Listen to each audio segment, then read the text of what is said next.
Alors, ce soir spécial immobilier, est-ce encore le rêve des Français d'être propriétaires? Comment remporter la bataille pour se loger et comment gagner des mètres carrés? Eh bien, pas la peine de déménager. On a rencontré des familles qui ont trouvé les bonnes astuces pour agrandir leur maison. Aménager les combles, aménager le garage, rajouter un étage. Ça élargit les pièces, ça amène de la lumière et ça coûte moins cher que de déménager. Voyez le reportage de Maëva Damois, Cécile de la Guérivière et Julien Delage. Pour finir l'année, ce couple s'est offert un cadeau. Petit selfie alors à ce moment-là en haut de l'escalier. Un étage de plus pour leur maison. Et voilà. Ah ouais, il y a de la place. C'est la première fois qu'ils découvrent leur charpente entièrement repensée par leur entrepreneur. C'est la première fois que je vois ça. Mais on découvre toujours une nouvelle vue. On est 3 mètres plus haut, on n'a pas l'habitude de voir son quartier comme ça. Les combles sont passés de ça à 30 mètres carrés habitables en un mois. Une transformation indispensable pour loger les enfants de cette famille recomposée de 6 personnes. On va avoir une chambre par là, à peu près là. Oui, c'est ça, parce qu'il y a le lit de personnes.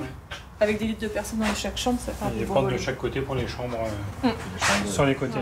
Créer de l'espace sous le toit, la solution la plus abordable que cette infirmière et ce pompier ont trouvée.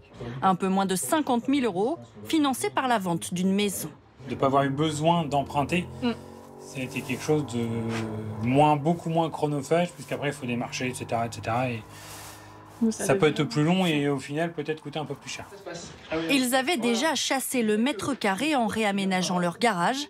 Là, ils se sont attaqués au toit, un procédé peu contraignant selon l'artisan. Les charpentiers ouvrent ce qu'on appelle un trou d'homme, un passage d'homme, dans la couverture. On enlève quelques rangs de tuiles de manière à ce que ça fasse une entrée et une sortie pour les équipes de charpente qui vont travailler. Les clients à l'intérieur de leur maison continuent de vivre comme si de rien n'était. Chez cette famille de 4 personnes près de Rouen, les travaux se terminent. Dernière couche d'enduit, le bilan est positif. On a gagné énormément de lumière et puis voilà, on voit tout ce qui se prépare avec bientôt l'escalier pour pouvoir monter là-haut, donc ça fait vraiment plaisir. 26 mètres carrés de plus pour 52 000 €. Là, ça va être c'est la pièce centrale qui va servir un peu d'espace de jeu. Ici, c'est avant tout la simplicité des démarches qui a séduit le propriétaire. C'est une simple déclaration de travaux qu'on a déposée à la mairie, parce qu'on ne dépassait pas une certaine surface de maison. Concrètement, jusqu'à 40 mètres carrés de surface de plancher supplémentaire, une déclaration préalable de travaux suffit dans la plupart des communes. Au-delà, il faut demander un permis de construire. Peinture, sol, tout devrait être fini dans un mois. Les enfants auront des chambres toutes neuves pour Noël et c'était la solution la moins chère. Dans cette commune, pour l'achat d'une maison, il faut compter 2 300 € le mètre carré. Pour aménager des combles, 2 000 € le mètre carré et jusqu'à 3 500 € le mètre carré pour surélever son logement. C'est ce qui a été fait dans cette maison près de Nantes. Les propriétaires ne voulaient surtout pas déménager, alors ils ont fait rajouter un étage sur le toit. On est dans le palier et on va aller dans la chambre de ma fille. Donc c'est une chambre de 15 mètres carrés qu'on a prévue du côté du jardin parce qu'on aimait bien la vue. 2 pièces, une douche et un WC séparés, soit 35 mètres carrés de plus pour 110 000 €. Un investissement important avec ici une contrainte, limiter le vis-à-vis. On a repensé la taille des fenêtres et surtout leur hauteur pour que les voisins se sentent moins observés parce qu'on prend quand même de la hauteur. Ici, aucun problème, mais les voisins peuvent déposer un recours s'ils estiment que ce genre de travaux dévalue leurs biens. Dans ce cas, ils ont 2 mois à compter de la pose de ce panneau pour contester le projet. Devenir propriétaire, ça reste le rêve de beaucoup de Français, même si c'est souvent un parcours du combattant, notamment pour les jeunes. On a rencontré des primo-accédants qui ont réussi, avec un petit apport, de l'audace et de la ténacité, à acheter leur première maison. Comment ont-ils fait? Voyez le reportage de Margot Delaunay, Valentin Cruard et Lily de Pavon. Une maison tout juste sortie de terre, dans laquelle a emménagé il y a quelques jours ce couple de trentenaires. Bienvenue chez nous, après 2 ans de construction, enfin emménagé. Le bonheur d'être enfin chez soi, un pavillon de 145 mètres carrés qu'ils ont imaginé, faits construire à leur goût. Ce matin, dernière réunion de chantier pour tout vérifier. On a 6 semaines de délai en fait sur les ouvrants. On est censé la recevoir sur la fin novembre. Quand on va dans l'ancien, on n'a pas forcément le choix. Et là, on a pu un peu tout concevoir de la manière dont nous on voulait vivre. Et ça, c'est assez agréable quand on est dans la maison aujourd'hui. Le projet d'une vie où il a fallu avancer pas à pas. Faire construire coûte cher. Pour ce bien, 40 000 € d'apport et plus de 430 000 € d'emprunt. Alors les dernières finitions, pas question de déléguer. Ils vont les réaliser tous les deux. Il nous reste encore beaucoup de choses à faire dans la maison. L'escalier qui est en bois et qui n'est pas encore protégé. Retirer nos scotch de protection. La maison, on a pu la faire aussi grande pour nous là actuellement parce qu'on a fait des choses nous-mêmes. Des budgets serrés et des taux d'emprunt élevés. Devenir propriétaire relève parfois du parcours du combattant. Les primo-accédants sont particulièrement touchés, 36% d'acquéreurs en moins ces 5 dernières années. Alors, dans l'office du notaire, Lucas Petit, 27 ans, ne cache pas sa joie. Il a trouvé sa maison rêvée. Alors, notre vente donc porte sur une maison qui se trouve sur la commune de Beaurain. C'est votre première acquisition et c'est bien destiné à votre résidence principale. Après 1 an et demi de recherche, enfin propriétaire. Mes félicitations. Merci beaucoup. Ça a mis du temps de trouver. Et puis là, ça y est, c'est concrétisé. Donc, Très content. Très content, ouais. On va fêter ça ce soir. Une maison achetée 117 000 €. Le prix de certaines concessions. Allez-y, je vous en prie. Il a investi dans un bien des années 40 à rénover entièrement. En témoigne cette dernière visite accompagnée de l'agent immobilier et de son père, quelques heures avant la signature. On va aller voir l'étage. Tout est à reprendre, les murs s'effritent, les sols craquellent et les plafonds se décollent. Il y a un trou également ici.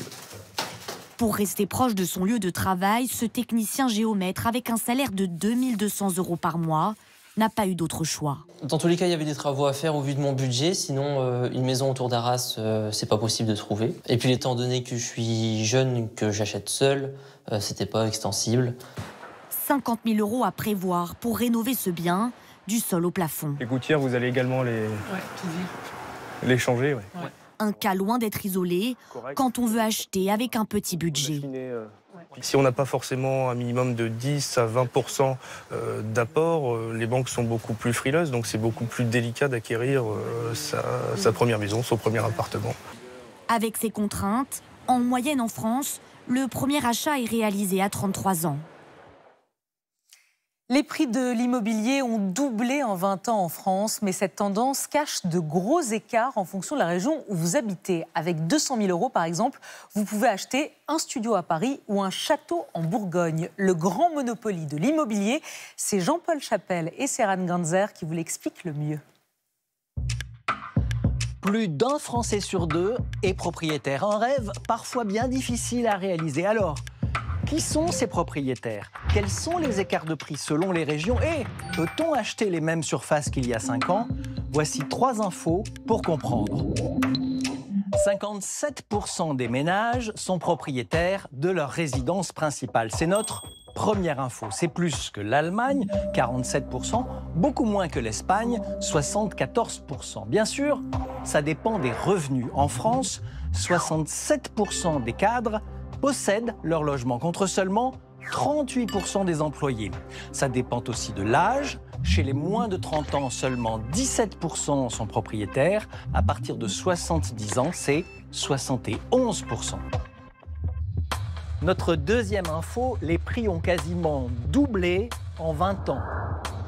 Plus 88%. Acheter aujourd'hui coûte en moyenne 3 129 € par mètre carré. Mais cette moyenne cache de grandes disparités. La rue la plus chère de Paris, c'est la rue de Fürstenberg, dans le 6e arrondissement. 22 531 € le mètre carré. Et la commune la moins chère de France, elle est en Haute-Saône, en zone rurale, Villars-le-Potel, seulement 527 € le mètre carré. C'est ce grand écart qui fait qu'avec 200 000 €, on peut acheter un minuscule studio de 9 mètres carrés dans cette rue parisienne ou un château de 380 mètres carrés dans ce village. Notre troisième info, pour acheter, il faut généralement emprunter. Et ça coûte de plus en plus cher. Les taux ont augmenté depuis 5 ans. Avec un emprunt sur 20 ans et des mensualités de 1 000 €, on pouvait acheter 72 mètres carrés en 2020. C'est une moyenne. Aujourd'hui, c'est seulement 60 mètres carrés. En 5 ans, c'est donc une pièce en moins. Et toujours dans ce grand format spécial immobilier, on vous emmène maintenant dans la ville la plus chère du monde, à Hong Kong, où le prix moyen du mètre carré est de 17 000 €. Mais ça peut monter beaucoup plus haut pour les appartements et pour les villas de luxe. Dans cette ancienne colonie britannique, les grosses fortunes chinoises s'arrachent les logements à prix d'or. Voyez le reportage de nos correspondants à Hong Kong, Arnaud Boutet et Gaël Caron. Un tout petit territoire, des gratte-ciel collés les uns aux autres, 7000 habitants au kilomètre carré, l'une des densités les plus élevées dans le monde. Nous avons rendez-vous au 39e étage. Bonjour, bienvenue. Une famille chinoise. C'est mon logement. Il y a un salon, c'est confortable. Un appartement familial en apparence classique. Il y a plusieurs chambres. Jerry Yang habite seul avec sa mère. Son père, un riche industriel, réside en Chine. La surface fait 200 mètres carrés. Dans ce quartier chic, on distingue au loin la baie Victoria. La vue est saisissante. Là-bas, c'est le quartier des affaires. Cet appartement coûte entre 13 et 14 millions d'euros. Les Chinois du continent se ruent sur l'immobilier à Hong Kong. Ils représentent aujourd'hui près de 40% de la clientèle. Parfois, les prix donnent le vertige. Cette maison neuve est à vendre. Derrière la porte, on découvre un immense séjour. Là, nous avons un espace extérieur pour le barbecue. La maison fait 380 mètres carrés et côté prix, nous sommes à 28 millions d'euros. Pour 28 millions d'euros, il y a un ascenseur privé, plusieurs salles de bain et bien sûr des chambres à chaque étage. Ça, c'est la chambre principale, avec un lit très grand. Une maison conçue pour la clientèle chinoise, avec un exemple surprenant, la taille de la cuisine. La cuisine n'est pas grande, car les Chinois auront avec eux leur cuisinier à domicile. Donc tant qu'il y a l'équipement essentiel, c'est suffisant. Une maison rare et chère, mais loin du luxe, il existe une autre réalité. D'immenses barres d'immeubles, souvent mal entretenus. Partout, on empile des logements, comme ces habitations littéralement posées sur le toit d'un parking public. Vivre dans petit, parfois même tout petit, comme pour Feng Wang, ici en rouge.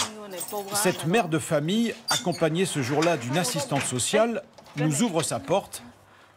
Elle vit dans 7 mètres carrés. Là, c'est chez moi. Ça fait la taille d'une petite salle de bain.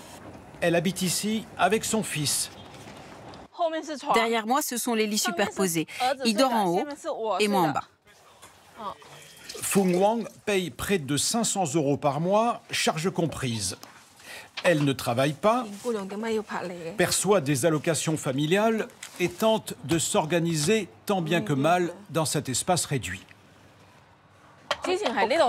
Habituellement, je mets un tabouret ici pour regarder la télévision avec mon fils.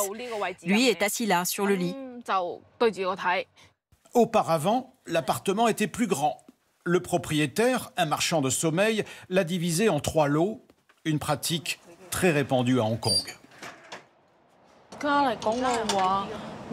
Ici, sur ce palier, il y a au moins 3 ou 4 logements comme le mien. À Hong Kong, il y a, comme elle, à peu près 250 000 personnes concernées. Le gouvernement veut augmenter le nombre de logements sociaux.